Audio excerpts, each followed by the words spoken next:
그때 사도들이 예수님께 모여와 자기들이 한 일과 가르친 것을 다 보고하였다.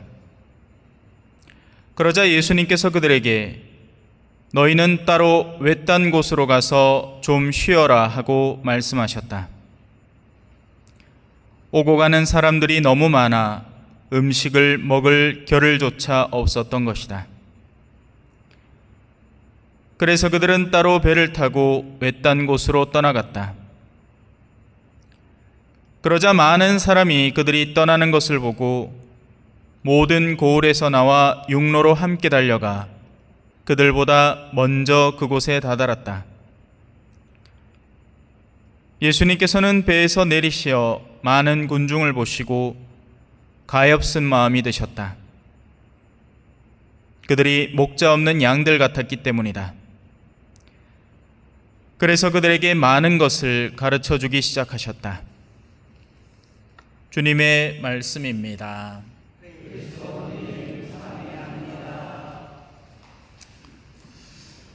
찬미 예수님, 우리가 운송수단을 취하고 택하고 그걸 이용하는 이유는 그게 더 낫기 때문이죠. 성당 올 때 차 타는 이유는 걸어오는 것보다 차가 더 빠르고 편하고 좋기 때문이죠. 예수님도 마찬가지였습니다.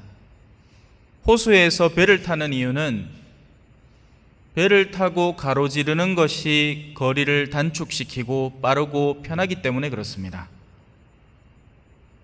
그런데 그 배를 가로질러서 그들이 육로로 달려서 먼저 왔다는 이야기입니다. 그 간절함을 느껴야 그들에게 예수님이 어떤 의미를 갖고 있었고 왜 그렇게 보고 싶어 했는지가 이해가 되는 겁니다. 그게 안 될 때, 그게 우리의 내면에 형성되어 있지 않을 때 우리는 아주 사소한 것들 하나로 미사를 안 놔버리고 말죠. 네, 그 인간 이번 주 안 보면 다음 주 보면 되지 뭐 이런 생각. 애다름이 없는 겁니다. 그래서 하나님은 우리 삶 속에 여러 가지 체험들로 그 간절함을 심어주시려고 애를 쓰지만 사람은 더 영리한 게 뭐가 부족하면 다 제 식대로 해석을 합니다. 내가 힘든 건 돈이 없어서야. 내가 남편하고 싸우는 건 돈이 부족해서 그래. 우리 자식들이 안 되는 건 돈이 없어서 그래. 그리고는 세속적 해결책을 더 열정적으로 찾죠. 그리고는 신앙에서 더욱더 멀어져 버리는 겁니다. 그런데 그렇게 해서 우리는 지금껏 살아왔습니다. 그리고는 어마어마한 발전을 이루었죠. 이제 우리나라에, 우리가 예전에는 딴 나라에 돈 벌러 가다가 이제 우리나라에 외국인이 돈 벌러 옵니다. 어마어마한 나라가 된 거예요. 네. 그럼 묻겠습니다. 행복하십니까? 행복하란 말이라. 옛날에 그 6.25 때 그 여단 쪼가리 얻어먹으려고 난리지기던 그 시대를 이미 지나가 호박엿을 갖다 손에 쥐줘도 요거 빠이 안 줍니까? 하는 이런 시대를 사는데 행복하냔 말이에요. 자, 전식이었고요. 항상 토요일 미사는 일독서인 거 알죠? 예. 자, 오늘 일독서 양에 대한 이야기입니다. 양과 목자에 대한 이야기죠. 잘 읽어보셨으면 모르겠지만 또 벌써 까먹으셨을 것 같아요. 목자에 대한 이야기입니다. 너희를 엉망으로 다루는 목자들이 있다. 그래서 내가 너희에게 직접 목자를 세워주겠다 이야기입니다. 기본적인 질서를, 기본적인 룰을 따지면 이렇습니다. 단순해요. 신앙이라는 건 복잡한 게 아닙니다. 굉장히 단순합니다. 신앙은 너무 단순해서 이걸로 끝입니까? 이렇게 할 정도로 단순합니다. 자, 이렇습니다. 목장이 있고요. 목장은 당연히 뭔가 둘러쳐져서 그 안이 목장이고 그 바깥은 목장 바깥이 되겠죠. 그리고는 그 목장 안에는 양떼가 있습니다. 당연하겠죠. 양떼는 목장 안에 들어와 있어야지 양떼겠죠. 목장 바깥에 있는 건 뭔가 문제가 있다는 얘기입니다. 그죠? 그리고 목장의 바깥에는 그 양떼를 해하려는 존재들, 흔히 이리떼 혹은 늑대 뭐 이렇게 얘기합시다. 그네들이 존재를 합니다. 그리고 울타리가 쳐져 있습니다. 그래서 안에서 밖으로 나가는 것도 쉬운 일이 아니고 밖에서 안으로 들어오는 것도 쉬운 일이 아닙니다. 상황 정리 끝났습니다. 이게 다입니다. 그래서 우리는 울타리 안에 살아가는 목장 안에 있는 양떼이고요. 그리고 저 바깥에는 이리떼가 있는 겁니다. 이게 기본적인 상황이에요. 하지만 세상은 절대로 질서대로 움직이지 않죠. 원래 아버지는 존중받아야 되고 자매님들은 남편의 권위를 존중을 해야 되는 것이고 자녀들은 부모를 섬기는 것이고, 그런데 세상이 지금 그렇게 안 돌아가죠. 스승의 권위는 땅바닥에 떨어진 지 오래고 심지어는 이 성당 안에서조차 예전에는 사제에 대해서 거룩한 사제직의 두려움을 갖고 있었는데 지금은 안 그렇습니다. 수 틀린다 싶으면 그냥 뭐 바로 갖다 내질러 버리고 교구에 투서 넣고 뭐 옷 벗기고 뭐 사제가 뭐 면직당하면 다 여자 문제라고 생각을 하죠. 아닙니다. 그렇지 않습니다. 사제의 가장 근원적인 문제는 세속화되는 게 문제입니다. 세속화된 내면 속에 탈출구를 찾다가 제일 쉽게 걸리는 게 이성이죠. 하지만 그렇지 않습니다. 가장 근본 내면 속에 신앙이 상실될 때 이미 옷 벗을 준비를 하는 거나 다름이 없습니다. 자, 그래서 이 울타리의 상황도 목장의 상황도 질서대로 가는 게 아닙니다. 어떤 상황이 펼쳐질까요? 목장 안에 있어야 되는 양인데 밖에서 길을 잃고 헤매는 양들이 있습니다.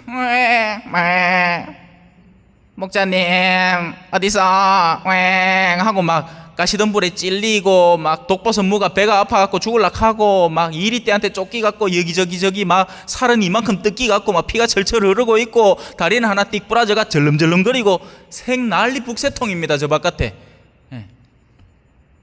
또 반대로 더 재밌는 건 울타리 안으로 들어와서 양떼를 공격하려고 모습을 감추고 양의 탈을 덮어쓰고 그 껍데기 가죽을 뒤집어 쓴 이리가 울타리 안에 존재합니다. 얘들은 바깥에 있어야 되는데 걔들이 안에 존재하고 안에 있어야 되는 양들은 바깥에서 돌아다니고 있어요. 허허, 환장할 노릇이죠. 그래서 질서를 회복하는 과정은 이 역시 간단합니다. 어떻게 해야 되겠어요? 밖에 있는 양떼를 데리고 오고 안에 있는 이리떼는 쫓아내고 아마 질서가 회복이 되는 겁니다. 간단하잖아요, 그죠? 이건 뭐 여러분들이라도 찾을 수 있는 해결책 아닙니까, 그죠? 방 안에 바퀴벌레 있으면 아이고 이쁜 우리 바퀴벌레야, 네요 누워 잘 낀대요, 옆에 비계 옆에 같이 누워 자자. 갈 깁니까? 아니잖아. 에프킬라 뿌려야지, 에프킬라. 죽어! 가들 가만히 놔둘 깁니까? 옛날에는 그랬다 카대. 집에 바퀴벌레 있으면 아이고 우리 집에 부자벌레가 있습니다. 옛날에는 냉장고가 없었다면서요. 그래갖고 바퀴벌레는 뜨끈뜨끈한데 좋아했기에 냉장고 밑에 바퀴벌레가 있는 기라 그래 부잣집에만 있는 벌레인 거예요. 그래 사람들이 바퀴벌레 나오면 부자벌레라고 좋아했다 카더라. 진짜인지 아닌지는 몰라도. 자, 그래서 그 간단한 질서 회복의 과정들이 있습니다. 바깥에 있는 양떼는 안으로, 안에 있는 이리떼는 바깥으로. 그 과정에서 여러 가지 신음소리가 나겠죠. 하지만 더 재밌는 건 오늘 일독서에 나오는 것처럼 목자들 가운데에서 주님의 양떼를 파멸시키고 흩어버리는 목자들이 있습니다. 야, 이건 더 환장할 노릇이죠. 질서를 회복하는 작업을 해야 하는 목자들인데 바깥에 있는 양떼는 애써 초대하도록 여러 가지 방법으로 뭐 선교 일을 하고 사람들을 가르치고 신앙에 대한 내용들을 전수하고 해가지고 잘 먹이고 튼튼하게 만들어 밖에 내보내서 밖에 있는 양들 다시 끌고 오도록 만들어야 되는 그런 목자들, 또 안에 있는 이리떼는 성실하게 식별하고 분별해서 그 자리에서 더 이상 해악을 끼치지 못하도록 조치를 해야 되는 그 목자들이 거꾸로 양떼를 파멸시키고 흩어버리고 있다는 겁니다. 오늘 일독서에 제일 처음에 나오는 거죠. 불행하여라, 내 목장의 양떼를 파멸시키고 흩어버린 목자들. 너희는 내 양떼를 흩어버리고 몰아냈으며 그들을 보살피지 않았다. 그런데 사람들이 보기에 그러면 이런 사람들은 이런 신부님들은 억시 게으르겠습니다, 일도 안 하고. 아니요, 그 누구보다도 열심히 합니다. 그 누구보다도 열심히 이 작업을 해요. 차라리 아무것도 안 하면 아무것도 안 벌어집니다. 아무것도 하지 않잖아요. 아무 일도 안 생깁니다. 그런데 양들을 파멸시키고 흩어버리는 일을 성실하게 하는데, 그 성실하게 하는 일의 핵심에는 겉으로 거룩해 보이는 모습이 있습니다.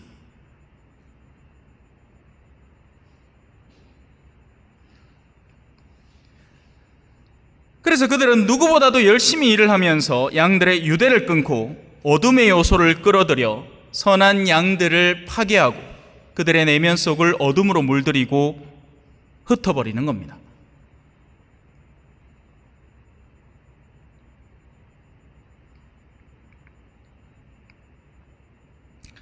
자, 이제 어두운 얘기 좀 했으니까 좀 밝은 얘기도 좀 해야죠. 그래야지 우리가 방향을 잡을 거 아니에요. 신부님, 알겠습니다. 뭐 교회 안에 문제 많다는 건 알겠습니다. 바깥에 양들 많고 안에 일이 때 많은 건 알겠습니다. 그러고 막 목자들도 막 그런 상황을 더 조장시키는 그런 어둠의 상황을 알겠습니다. 근데 우리는 그럼 뭘 보고 살아가야 됩니까? 우리에게는 예수 그리스도라는 참된 목자의 모습이 있습니다. 그래서 그분을 올바로 바라보고 그분에게서 배우면, 얼마 전에 복음 말씀처럼 너희는 나에게 와서 내 멍에를 메고 나에게 배워라. 나는 겸손하고 온유한 목자이기 때문에 바로 나에게서 진짜 길이요 진리요 생명을 발견할 것이다. 그리고 그분을 통해서, 예수 그리스도를 통해서 우리가 그분이 어떻게 일하셨는지, 진짜 목자는 어떻게 일해야 마땅한 건지 잘 배우고 알 수 있습니다. 사실 신학교에서는 다 똑같이 배웁니다. 다 똑같이 배워요. 그리고 신학교에서는 그 누구보다도 열정적이고 뜨거운 가슴들을 안고 있고, 새 신부가 될 때 마음들은 정말 특이한 케이스가 아닌 다음에는 다 비슷비슷합니다. 물드는 거죠. 신부님, 그래, 심심하게 살지 말고, 내가 같이 따라가고 머리 한번 올리시다. 내가 골프채 한 세트 선물해 드릴게. 신부님, 요번에 내 외국 갔다 오면서 이거 사드릴 것도 해가지고 없고 해가지고 이거 한 300달러 하는 시바서 아니지, 로얄 샬로터 요거 준비해놔서 요거 한번 자시 보시소. 슬슬 길 들어가는 겁니다. 슬슬 맛들여가는 거죠. 슬슬 세속의 좋음에 대해서 요렇게 살면 재밌구나, 요렇게 사니까 맛있는데 느끼는 겁니다.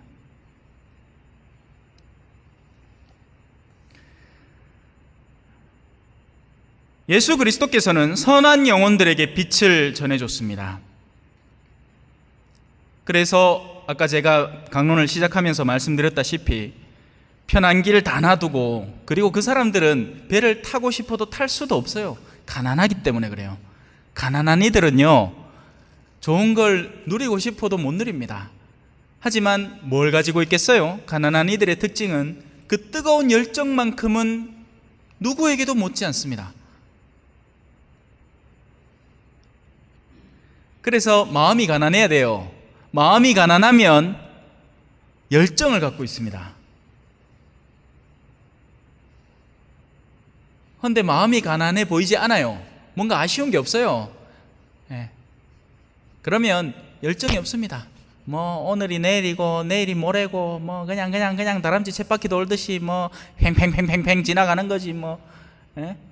어떻게 다 되겠지. 살다 보면 나중에 하늘나라 가 있겠지. 근데 그러다가 경을 치겠죠. 그래서 예수 그리스도께서는 선한 영혼들에게 빛을, 그 말은 이제 목마른 이에게 물을, 배고픈 이에게 밥을, 굶주린 영혼에게 진리의 빛을 줬다는 얘기입니다. 그러면 시원하거든요. 뭔가 내가 목마를 때, 내 목말랐던 부분이 채워지는 걸 느낄 때, 그것만큼 시원한 체험이 없습니다. 현대인들의 문제는 그거죠. 우리의 구원에 대해서 갈망이 별로 없습니다, 솔직히. 그냥 현세 삶이나 좀에 나아졌으면 좋겠어요. 근데 그러다 보니 어떤 걸 찾겠어요? 사주 보러 댕기고 전 보러 댕기는 겁니다. 가톨릭 신자라는 사람이 빤스 속에 부정 넣고 댕긴다 카있기네. 허패디 비지겠다 진짜. 그렇게 해놓고는 천주교 신자래. 돌았는 거 아닙니까? 큰일 납니다. 저주를 끌어당기는 행위예요. 혹시 또 모른다 이 중에 있을지. 예? 저는 아니겠지요. 유다가 그랬죠. 저는 아니겠지요 했는데 집에 떡 들어갔는데 입춘대길 떡 적어 놨습니다. 누런 종이에다가 빨간 글씨로. 에휴. 자, 그래서 그 선한 마음이 가난한 영혼들에게 목이 시원해지는 그런 영혼의 음식을 주는 한편, 다른 한편은 어떻겠어요? 마음속에 이런 것들이 가득한 이들, 탐욕, 이기심, 사람들을 이간질시키는데 특화된 사람들, 거짓에 특화된 사람들, 막 입만 열면 다 거짓이에요. 막 뻥튀기하고 막 자기의 고통이야말로 세상에서 가장 큰 고통인 양 주변 사람들에게 이야기를 하면서 온갖 비극적인 드라마를 해가지고 자매님들 한 서너 모임 막 우리 남편이 아니나 내한테 어제 뭐라 했는지 알아? 이렇게 싸움에 재밌습니다. 그런 사람들 이야기 옆에서 떡 들어보면 막 지가 막 소공녀야 소공녀 신데렐라. 그렇게 해놓고는 이제 눈물 닦는다고 디올 손수건 꺼내가 눈물 닦죠. 집에 갈 때는 외제차 BMW 몰고 집에 가고. 엔가에도 슬프겠다. 그래서 그런 이들에게 어떤 취급을 당하셨을까요? 반대를 받으셨습니다. 예수님이 모두 환영받았다고 생각하면 큰 착각입니다. 예수님은 가난한 이들에게 더할 나위 없이 환영을 받으셨고, 반면 세속 속에 교만함을 가진 이들, 세속 속에 자기 자리를 기득권을 굳히고 있는 이들에게는 극한의 반대를 받으셨습니다. 그래서 십자가에 못 박힌 이유도 그거였죠. 저기 우리 밥그릇 다 뺏어간대 저게. 이 순진한 사람들이 내가 11조 하라 하면 돈을 더더더덕 내놓고 이래갖고 내 주머니를 불려야 되는데, 아이 그럴 필요 없다 해서고 뭐 그냥 하느님한테 충실한 영혼이 되시라고 저마다의 자리에서 하느님께 나아가면 된다고 그렇게 사회 이sek이 장사가 안 되는 소리를 자꾸 하는 기라.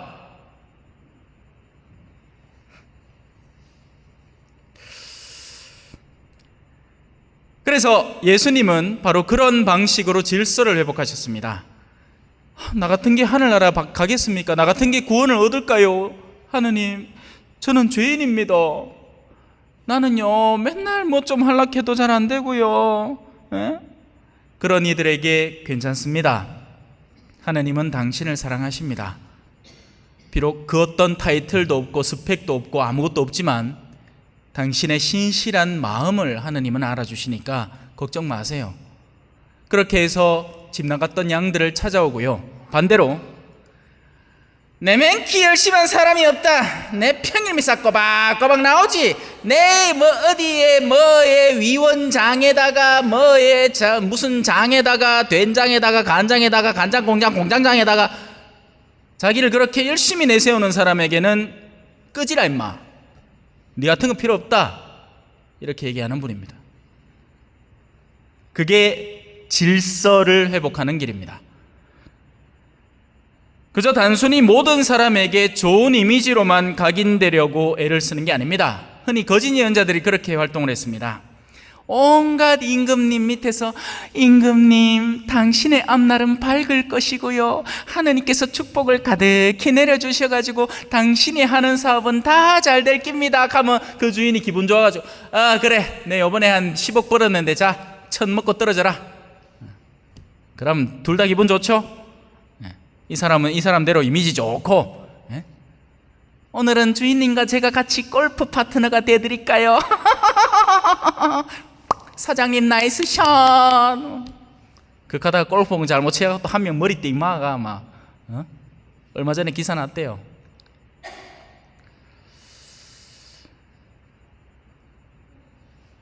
이런 일들은 거짓 예언자들이 하는 일입니다.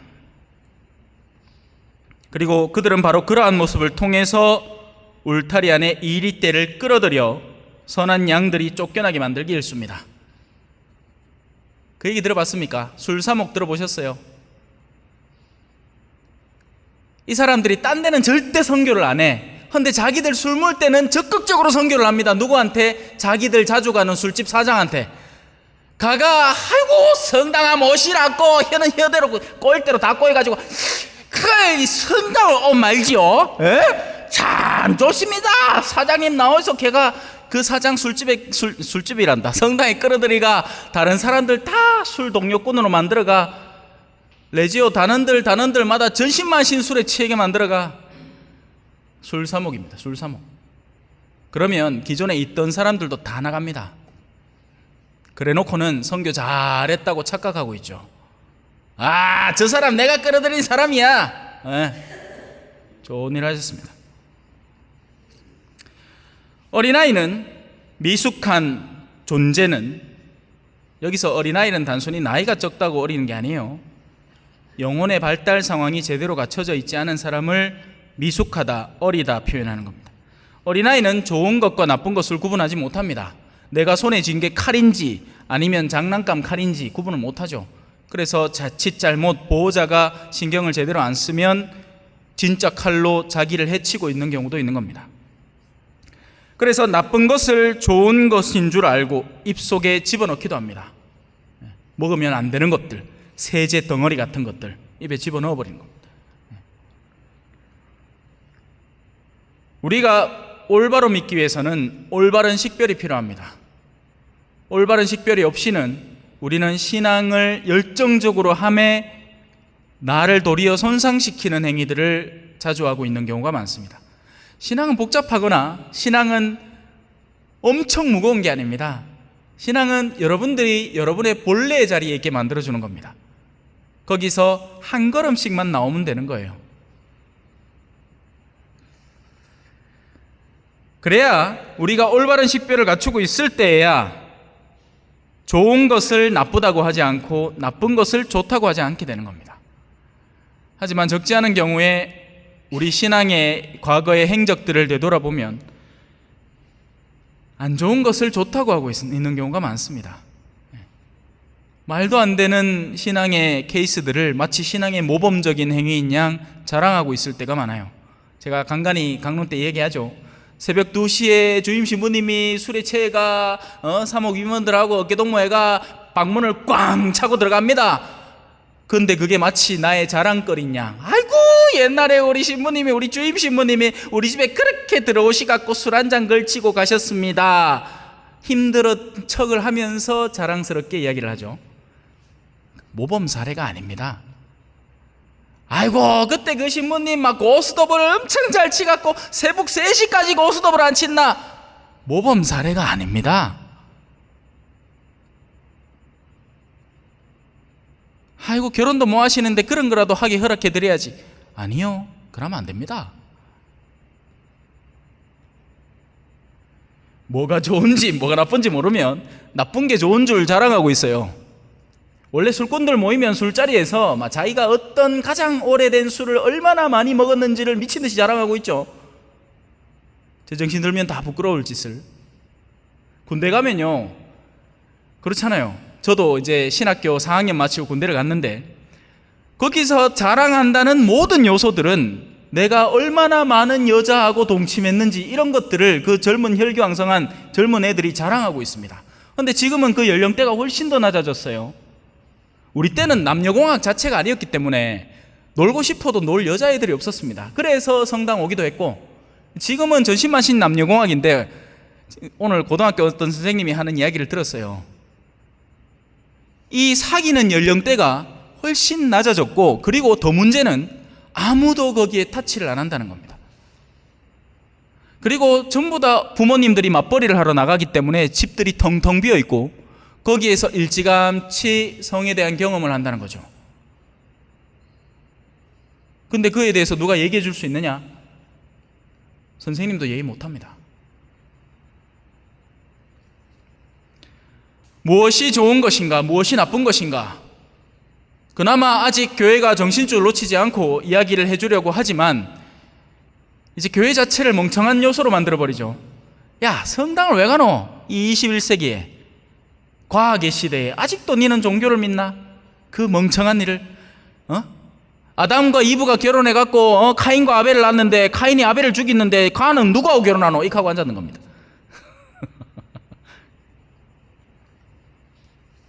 그래서 오늘 일독서에는 주님이 이렇게 말씀하십니다.